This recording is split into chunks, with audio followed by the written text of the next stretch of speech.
very good afternoon to you, Mr. Good Farage. afternoon. She seemed to be intimating in this speech that the UK is not in a position to smoothly exit the EU on March 2019 without a transition deal. Well, I mean, what she really said today was, look, we're going to leave the European Union, but we'll do it in name only.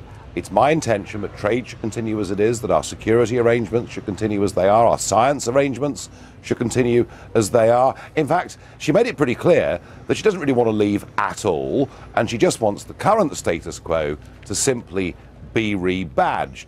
As far as the transition period's concerned, well, let's be clear, we didn't vote for a transition period. You know, all these arguments about cliff edges, all the things that Goldman Sachs tell us we should be thinking, that was settled in the referendum. We voted to leave, and it's now going to be a minimum of 5 years before we leave the European Union. And I wouldn't be surprised if this woman's still in charge if we don't get to 2021 and be told we need 2 or 3 more years. But she said in that speech, let me just pull out a couple of things. She said, we will not be members of the single market. We will not be members of the customs union. We want to be a free trading nation. That's what you want, isn't it? Well, let's do it now then. Let's do it immediately. You see, the point about these negotiations is that the strongest card you have in any business negotiation in life is the fact the other side need to know that if you're not happy, you're going to walk away. And today, she threw that position away. Her strongest negotiating hand disappeared today. There is nothing that she said today that will make the European Union suddenly say, yes, okay, we'll give you what you want. And I fear that this transition arrangement that she's opted for, where effectively we stay full members for another 2 years, I fear that could go on for a long time.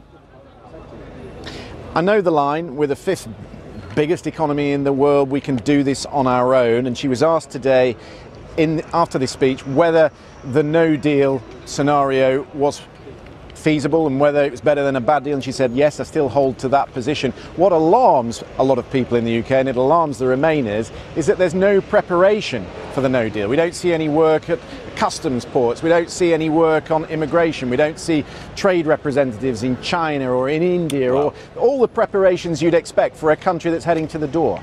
Well, the one really important thing is the people today that we really upset will be countries all over the world who saw Brexit as a fantastic opportunity to get closer to the United Kingdom, from America to Australia to India, queues of countries joining up that represent the 85% of the world economy that is outside the European Union. And the message from Florence today is Britain is not open for business. We will not be doing deals with any of you for many years to come. And that, to me, is the saddest part of this speech.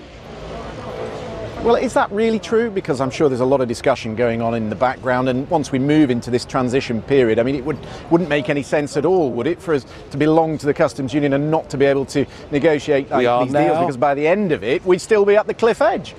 We're in September 2017. What has been signalled today is we will not be signing any trade deals until 2022, and that is at the most optimistic. We are wasting years and years of a golden opportunity by trying to pursue something with the European Union that at the moment they look very reluctant to do.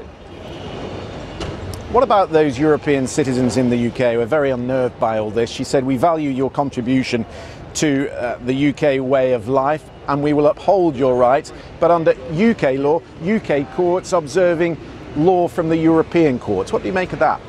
Well, again, it's sort of a halfway house fudge, isn't it? She's trying not to upset anybody. She's saying that UK courts will take into account what the European Court of Justice says.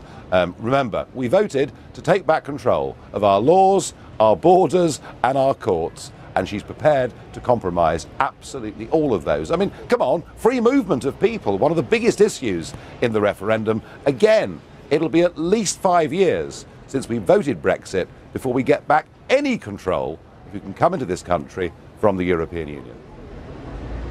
There'll be a lot of people, though, listening to Jenny Chapman, who we've just had on, and listening to you saying, gosh, this is an impossible choice, trying to find a way through the middle of the argument, through the debate, and that debate is sort of reflected in the Cabinet, is impossible for anybody, isn't it?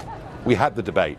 It was called the referendum. We reached a conclusion. We now have a clear 70% of our population that simply want the government to get on with it. And what we've done today is we've kicked it into the long grass for at least another 2 years. It's a good day for Westminster.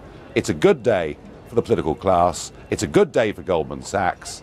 But it's two fingers up to 17.4 million people who voted for Brexit. Nigel Farage, thank you for being with us this afternoon. You didn't frankly have the balls to put country before party.